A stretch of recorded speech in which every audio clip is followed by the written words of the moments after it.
আপনার নাম নাম কি ছিল? আইমান আইমান নাতিন হাসপাতালের বেডে টস টস কথা বলছে আমার নাতিন। এখান থেকে একটা বুয়া হাতে ধরে নিছে।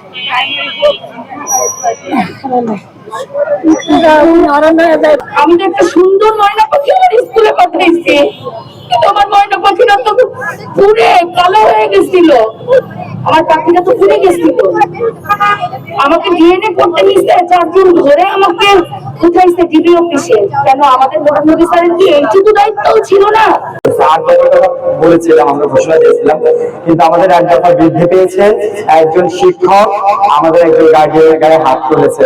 সিসি ক্যামেরার ফুটেজ কেন সরানো হয়েছে, কোচিং বন্ধ করতে হবে, তারপর উপদেষ্টারা সবাই আসবে, কথা বলবে, এগুলো আমাদের দাবি। আরো আছে।